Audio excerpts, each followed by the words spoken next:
Je voudrais que Lélie un petit peu se présente et puis aussi nous parle de poésie persane. Alors Lélie, première question. D'abord, qu'est-ce que c'est que la poésie persane, en une phrase?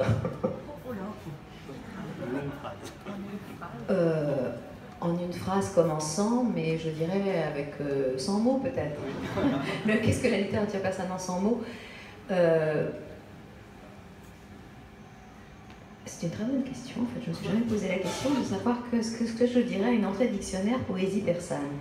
La poésie persane, en fait,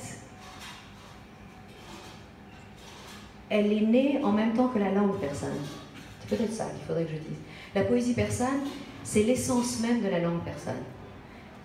Voilà, ça c'est une définition.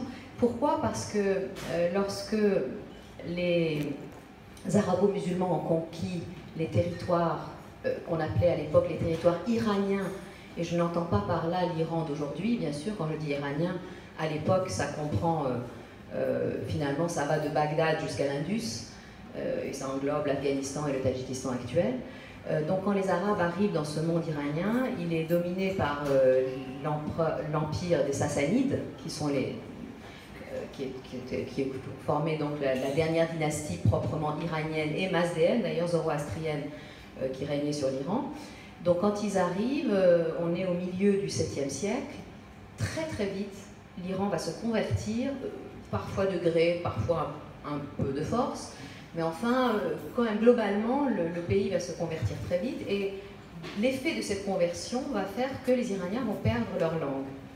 Ils vont la perdre pendant un certain temps en tout cas, et leur langue c'était le moyen perse, on va dire, disons la langue officielle de l'Empire, c'était ce qu'on appelle le moyen perse. Et probablement que l'Iran aurait eu le même sort que le Maghreb ou l'Égypte, d'autres pays conquis à peu près aux mêmes périodes d'ailleurs, très peu de temps après, par les armées arabes, c'est-à-dire qu'elles se seraient totalement arabisées s'il n'y avait pas eu, donc, à peu près 2 siècles après l'invasion arabe, qui se fait donc au 7e siècle, donc au 9e siècle, il y a des princes persans qui sont les vassaux du calife, mais qui sont quand même, qui règnent sur des petits territoires locaux, ce n'est pas l'ensemble de l'Empire, mais des petits territoires locaux, qui se disent que pour se distinguer du califat, de l'influence arabo-musulmane, même si eux sont devenus musulmans, se sont convertis à l'islam, ils se disent qu'il faut refaire vivre une langue nationale pour que les Iraniens retrouvent leur fierté et leur identité. Et pour faire cela, ils vont encourager la poésie. C'est pourquoi, en fait, ce qu'on appelle aujourd'hui le persan est né il y a plus de 1000 ans. C'est la même langue que nous parlons aujourd'hui, avec évidemment quelques petites modernisations. Mais disons globalement c'est la même langue, et cette langue-là, elle a été voulue par des princes, un peu comme François Ier a voulu que le français devienne une langue littéraire. Et ces princes ont été les mécènes des premiers poètes persans et leur ont demandé de raviver ce qui était leur langue maternelle, mais de la raviver à l'écrit. Et ces poètes, en fait, savaient parfaitement la poésie arabe, et ils maîtrisaient tout à fait la langue arabe, et ils s'en sont d'ailleurs inspirés pour créer cette langue persane et cette poésie persane, dont je signale, la langue persane dont je signale qu'elle est indo-européenne. Elle n'est pas du tout une langue sémitique comme l'arabe. Mais on a adopté quand même l'alphabet arabe pour écrire une langue indo-européenne. Et nous avons ensuite développé une calligraphie qui a de loin dépassé ce dont les Arabes n'avaient même pas rêvé. Exactement. Et alors finalement, parce que malgré tout, on entend beaucoup parler de l'Iran aujourd'hui à la télévision, à la radio, dans les informations, pas toujours en bien d'ailleurs, malheureusement, mais de la culture persane classique, quels seraient au-delà de la poésie, hein, globalement, quelles seraient les 2, 3 grandes personnalités, grands noms qu'on pourrait citer ici pour illustrer un peu cette histoire de la culture persane? Spontanément me viennent évidemment en tête les poètes, parce que les poètes sont la fine fleur de la culture persane.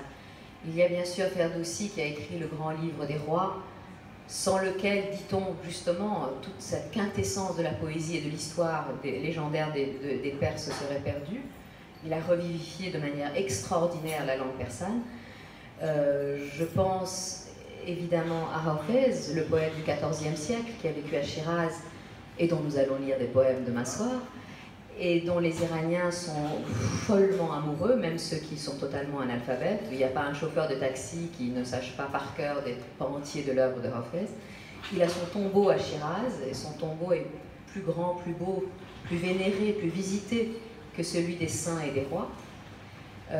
J'ai vu des scènes très belles. Là, récemment, j'étais en Iran, j'ai vu un couple amener leur bébé de 3 jours pour le présenter au poète et en recevoir la bénédiction. C'est vous dire à quelle hauteur on met la poésie dans ce pays.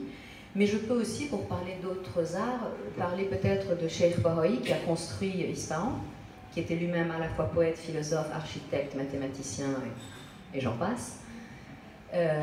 Donc qui a été le concepteur de la mosquée, des grandes mosquées d'Ispahan. Enfin, il a été vraiment, c'est un génie absolu, aussi sur la question de l'urbanisme. Et peut-être on peut aussi parler de très grands rois qu'on a eu, comme Shah Abbas, qui a précisément, qui était le roi soleil de la Perse, qui a vécu à la même époque et qui a construit Ispahan comme Louis XIV a construit Versailles. Et puis, pour ne pas oublier un art qui était très cher, n'est-ce pas, je citerai aussi... non, je n'ai pas pensé à la musique, je pensais à la miniature. Donc, évidemment, puisque dans ce Cantique des oiseaux, on l'a publié avec beaucoup de miniatures, dont certaines du grand Belzode, qui était originaire de Hérat, et qui ensuite est venu vers la Perse, vers le Fars, en fait, les provinces de Perse pour exercer son art. Mais enfin, c'est quand même le grand miniaturiste de Hérat, celui dont l'œuvre est considérée comme absolument indépassable, et qui a donc, entre autres, illustré une des versions manuscrites du Cantique des oiseaux. Et il a vraiment mené cet art à son sommet. Peut-être qu'on en dira un mot, parce que vraiment, la miniature persane, c'est pas pour rien qu'on l'appelle la miniature persane. Je pense qu'elle est très porteuse d'une certaine idée de la beauté dans cette culture. C'est un des thèmes que j'aborderai demain, si vous venez à la conférence à 19h. Et on peut parler aussi d'Avicenne, donc, qui était... Avicenne, peut-être, c'est un nom qui vous parle, qui s'appelait en réalité, je parle sous contrôle de Lélie, Ibn Sina, qui était un grand médecin. Je trouve que c'est l'an 1000, hein, Avicenne, hein, c'est ça, hein. Voilà, il est comment dire, son nom a passé les continents pour arriver jusqu'en Europe, et il est aujourd'hui reconnu comme l'un des plus grands médecins et scientifiques du monde arabo-musulman. En l'occurrence, il était persan. Voilà. Voilà. À Paris, vous savez peut-être qu'il y a l'hôpital Avicenne, hein, qui est l'hôpital musulman qui se trouve dans la banlieue à Bobigny. Voilà. Alors, revenons à la poésie, comment on tombe dans la poésie persane quand on arrive comme ça, qu'on fait des études classiques finalement au lycée, et comment on arrive à la poésie persane? En fait, je suis à moitié iranienne, donc je suis tombée dedans quand j'étais petite. Je suis tombée dans la potion magique, un peu comme Obélix. J'espère que j'en ai pas gardé les mêmes formes. La poésie persane, on la vit dès son enfance quand on est en Iran. Comme je vous le disais, les gens ont une vénération pour leurs poètes, même ceux qui ne savent pas lire et écrire. Je me souviens de ma nounou, quand j'avais 3-4 ans, elle me racontait déjà les histoires qu'il y a certaines histoires qu'il y a dans le Cantique des Cantiques, par exemple, ou les histoires d'amour tragique, qui étaient évidemment ses préférées, et qui ont été mis en vers par de très grands poètes. Donc en fait, on vit avec cette idée poétique en permanence, on baigne dedans, et dans mon cas particulier, c'était encore peut-être plus fort que dans d'autres familles, puisque mon père a eu pendant plusieurs années, il a fait une émission littéraire sur justement les grands classiques du passé. Il a enregistré plusieurs CD dans lesquels il lisait la poésie persane. Donc bon, j'étais un peu en proximité avec ça. Et puis, quand il y a eu la révolution et ensuite la guerre en Iran, il se trouvait que le hasard de la vie a fait que j'ai dû rester seule avec mon père pendant 1 an. Et je dois dire que alors j'avais 11 ans, et oui, 11 ans et demi, et mon père se disait, mais qu'est-ce que je vais faire de cette petite fille, de cette jeune fille déjà, presque, enfin, donc dans un pays pris par la guerre, le couvre-feu, il n'y avait plus d'école, je faisais l'école à la maison, etc. Et donc il disait, bon, le seul divertissement auquel je puisse l'inviter, c'est de m'emmener une fois par semaine à des réunions poétiques, littéralement le cercle des poètes désormais disparu, mais à l'époque ils étaient bien là et bien vivants. Et donc, ils se retrouvaient une fois par semaine, et c'était des poètes, des profs d'université, des gens qui s'intéressaient à la poésie de près ou de loin, et chacun apportait des poèmes. Et ils apportaient des poètes classiques, des poètes modernes, etc. Et je me souviens parfaitement de la première séance de cette